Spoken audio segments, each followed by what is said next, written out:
Hey everyone, welcome to our run of Thirsty Sword Lesbians by April Kit Walsh. As part of the Gauntlet Reading Club, we've been using Hannah Templar's CosmoKnights to inspire our fictional setting, but things have taken a turn for the disastrous recently. Before we jump into things, I wanted to do a round of introductions for anyone watching. I'm Steven, he, him. I am GMing this run of Thirsty Sword Lesbians, and I am facilitating the Gauntlet Reading Club. That is all you need to know about me right now, so we will go around clockwise, I think, and start on Puckett. If you could introduce yourself and your character. Hey there, I am Puckett. I use he, him pronouns, and today I will be playing Designation 5014, pronounced Sola. And hi, I'm David. I also use he, him pronouns, as does the character I'm playing this evening, Trace Soto. So I'm Lyra. I use she, her, or they, them pronouns, and I'm playing Kay, who uses she, her pronouns. Hi there, my name is Claire. My pronouns are she, her, and this session I'll be playing Freckle. Pronouns are also she, her. This game is hosted through The Gauntlet. The Gauntlet is an online gaming community mostly focusing on role-playing games of the indie and OSR varieties. Besides publishing a scene called The Codex, it also puts out several podcasts about role-playing games.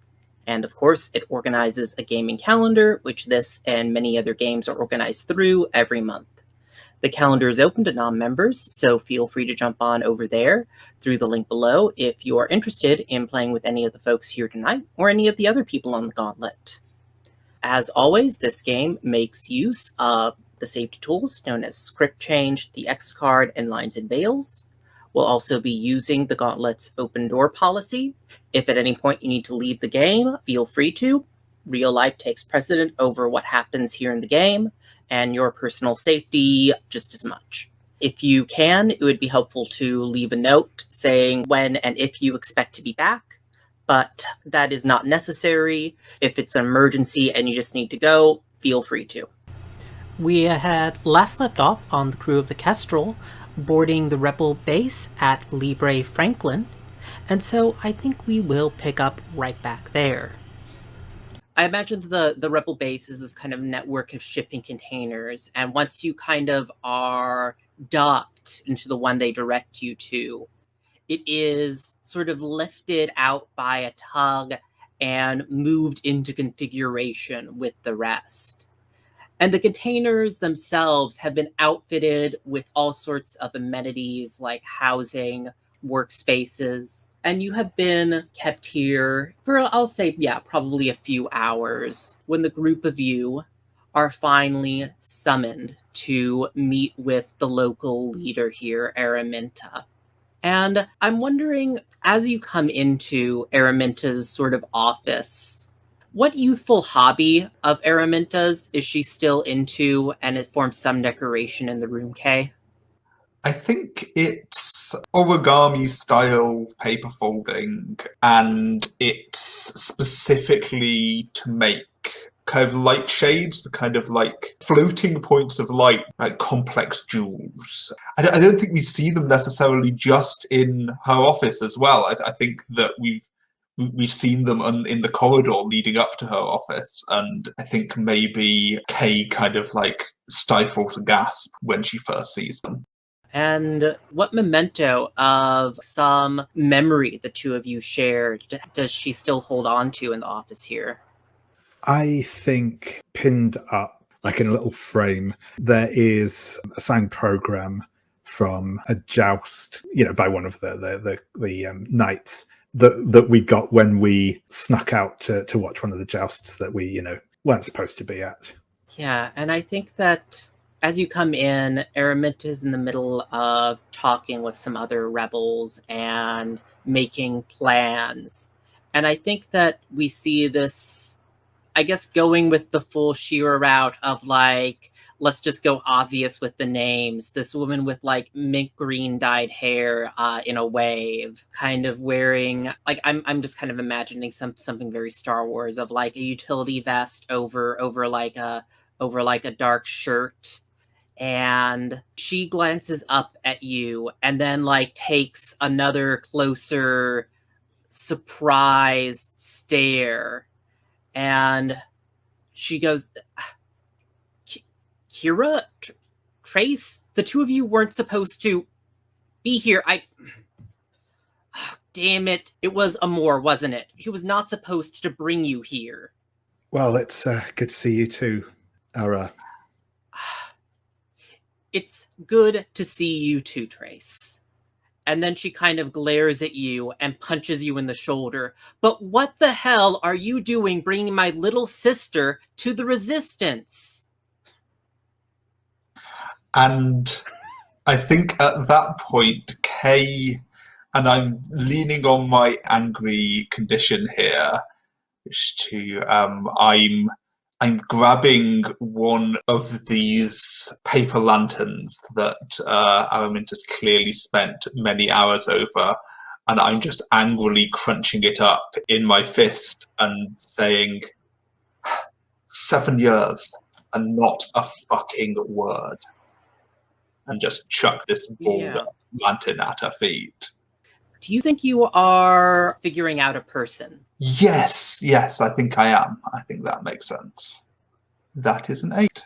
So on that, you get to ask 2 questions, and I'll remind you that one of those 2 questions gets to be from Trace's victories or scars list.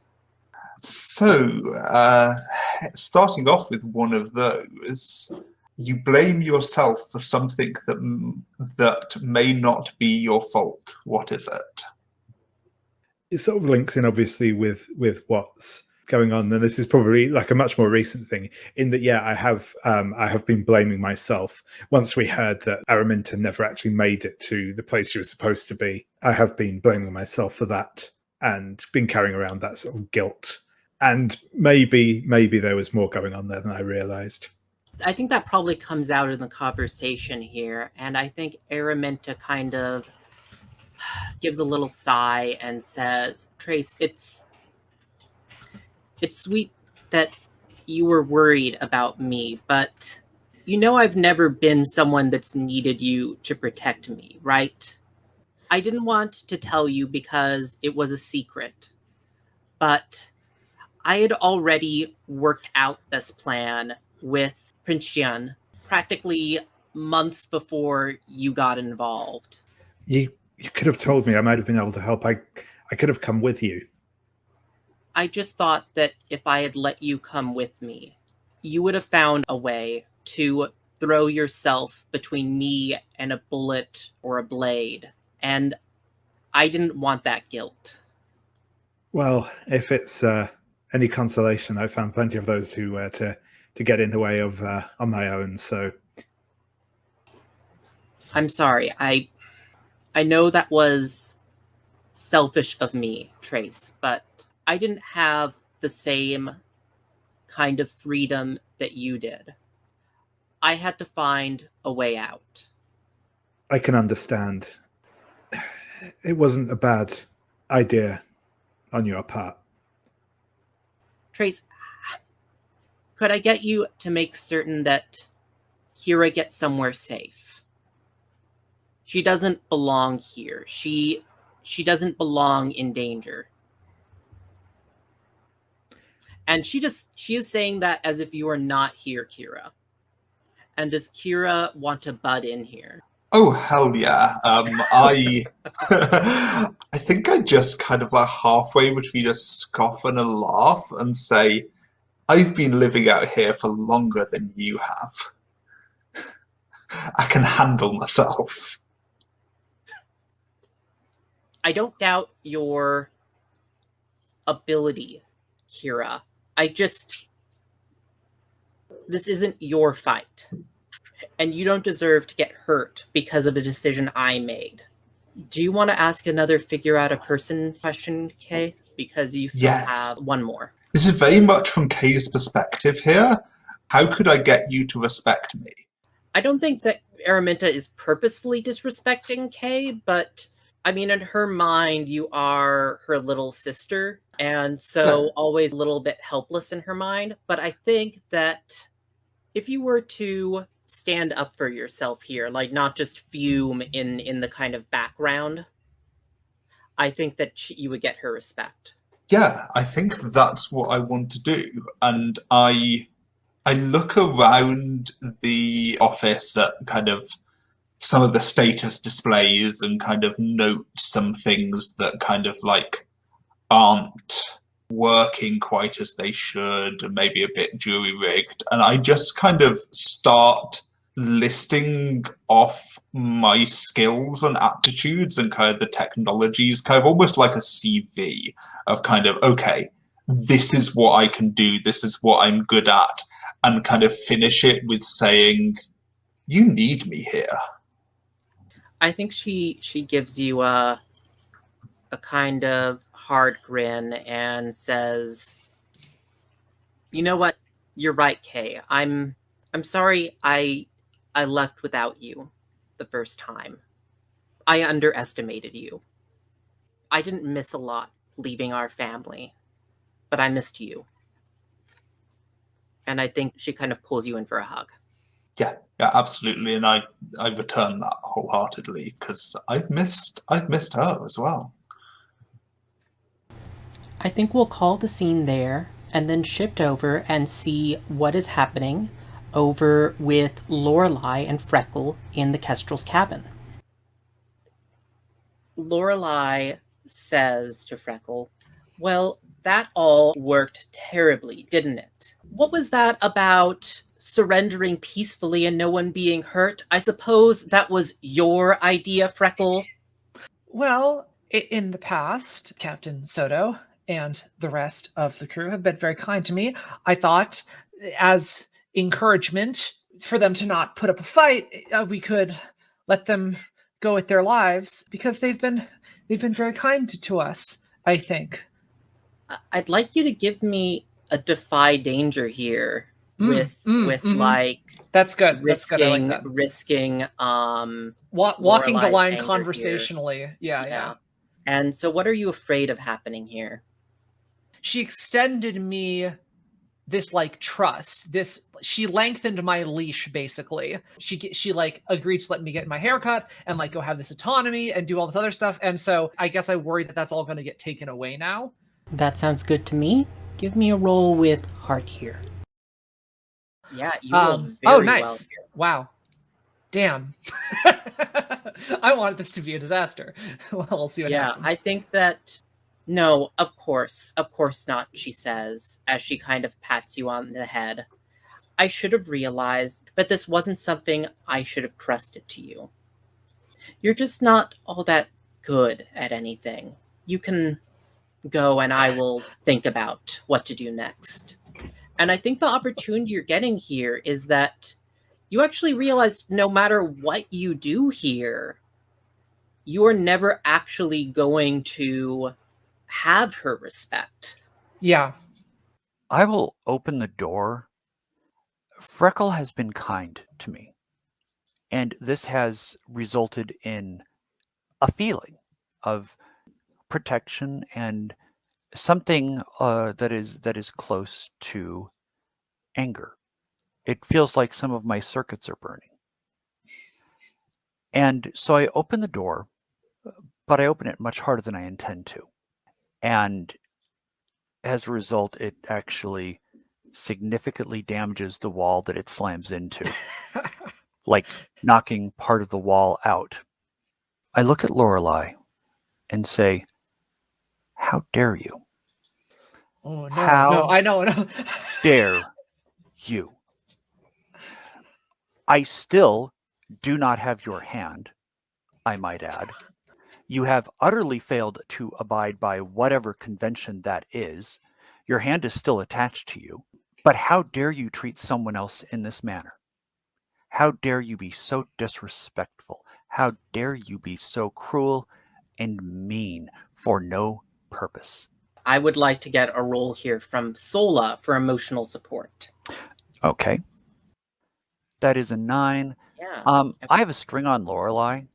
Mm-hmm. So I'm going to go ahead and spend that to bump it up to a full success. Awesome. Sola has just come in here to defend you, Freckle. How do you respond? I'm going to say to Sola, no, you You don't understand. This isn't just like a person, disrespecting another person like that. It's just she's my princess. I was created to serve her. It's my purpose, and it brings me joy. It's all that I want. So if I'm failing to do that, then she should be upset with me. It's the only reason that I exist. You don't Freckle, understand these sorts of things, Sola. please be quiet. No, you don't have the right to talk to her that way, and you don't have the right to talk to me that way.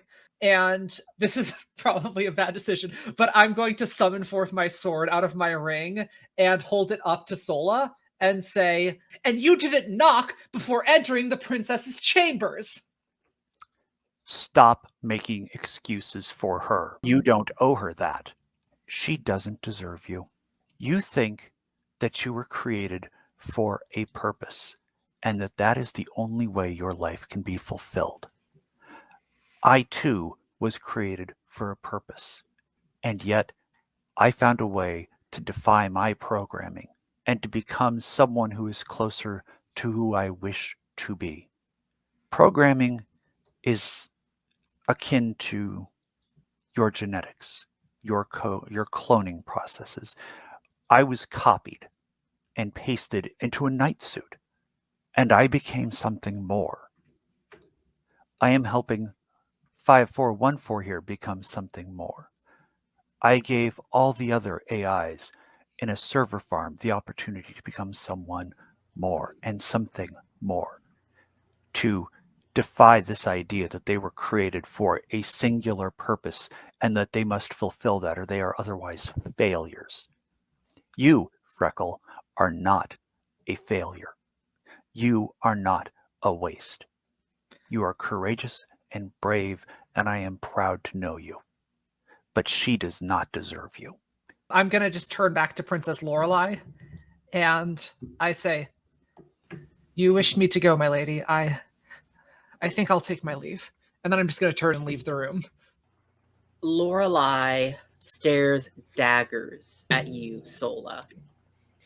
I look at her and say very coldly, "You still owe me a hand." Lorelei slams the door in your face.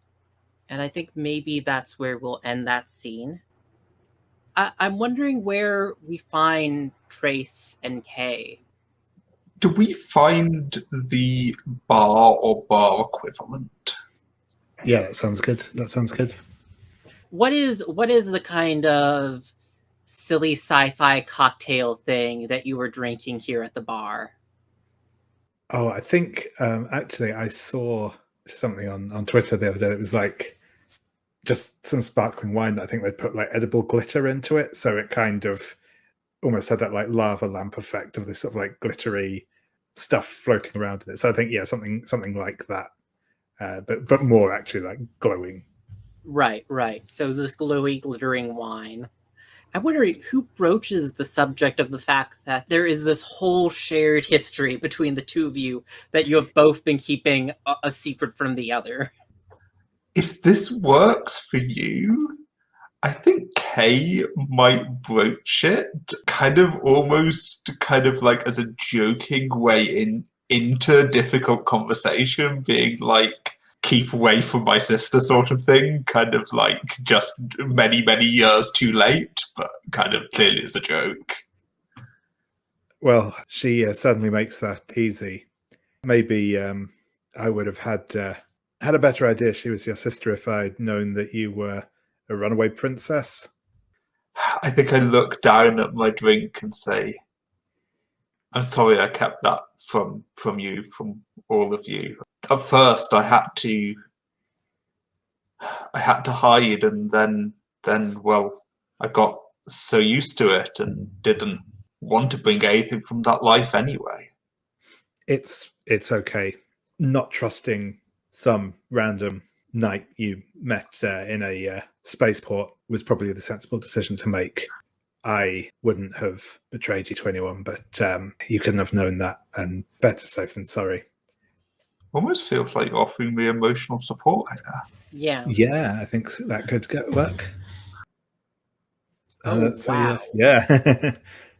12 on the dice. So yeah, that's a 14 in total. So yeah, the question is, hey, do you open up here? Yeah, I do open up, and I think I'd like to say thanks for having me on your crew.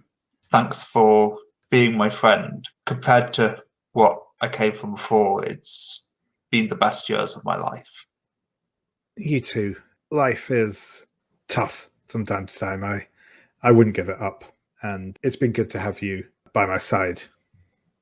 I think at that point I just raised my glass, and I don't think we have to make it a formal toast, but we just kind of drink.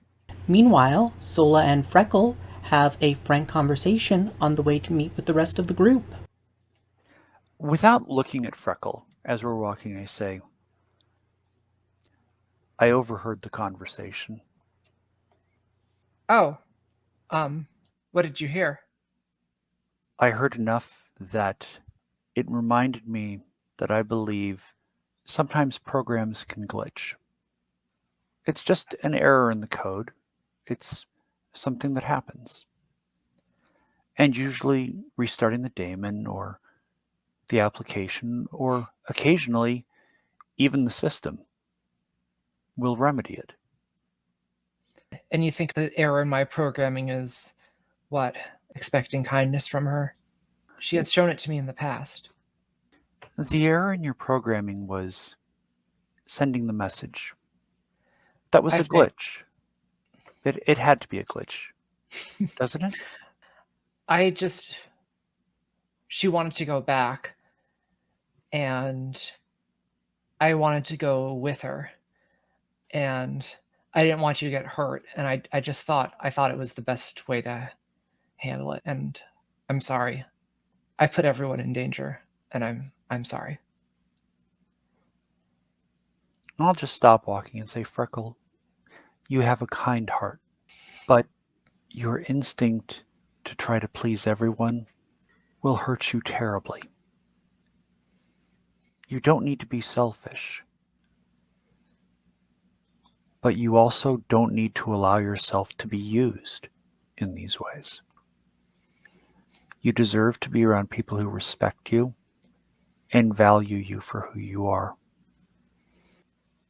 Okay. Is this another emotional support, do you think, or what are you doing? Could also be an entice. What would you like it to be, Pocket? Let's go ahead and roll Entice, especially since I just got rid of the condition that has a penalty on it. So that's 2d6 plus 1. That is a 6. I'll go ahead and spend, let's see, what Can I spend strings to help out with this as well? How would you be helping? As Soul is saying these things, I'm picturing, in some kind of dingy hallway, flickering fluorescent lights. I was going to say flickering fluorescents, all that stuff. It's kind of like a gross, weird space. I think I'm going to reach out and take one of Sola's hands. Can you feel that? Of course.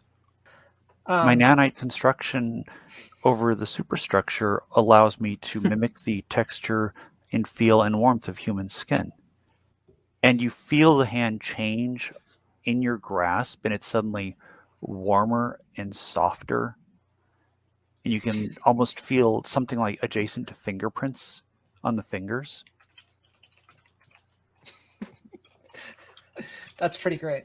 Okay, so do you want to finish this move then? What do we do with the? Now we can only spend one string, right? No, you can spend as many strings as you want, I believe. Okay, so did Claire's string bump it up to a 7 or a 9? 7. Okay, so I'll go ahead and pump a string in to get it up to a 10. Okay.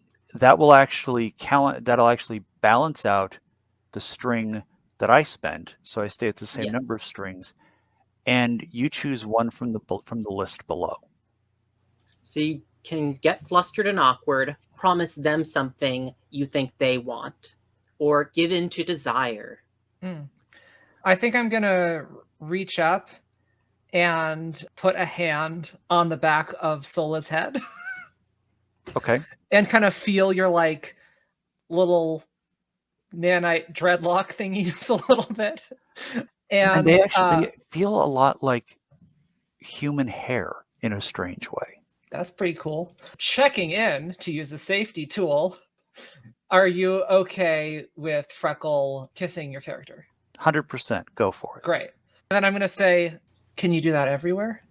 So the strange thing about the kiss is that you feel lips moving in a way that lips don't normally move. And you realize it's nanites mimicking lips. At the same time, there's a lot more sensation from it because of the nanites moving around, but somehow it's still smooth and soft and warm. And as you kind of let go of the kiss, I look at you and say, that was my first time. That was my second. And we fade to black there. And I think our last image is flashing back to the estate battleship of Lord Rudolph, where he is receiving a report from Arachne that the AIs have been in revolt. And he pounds his fist down on a panel. We must retrieve the Princess Lorelei at all cost. She is our last chance of managing this coup. It will weigh heavily on my conscience. But Libre Franklin must burn. And that is where we end the session. Thanks anyone who is watching this. I look forward to seeing what happens next time. Have a good day, morning, whatever all. I will take us off now.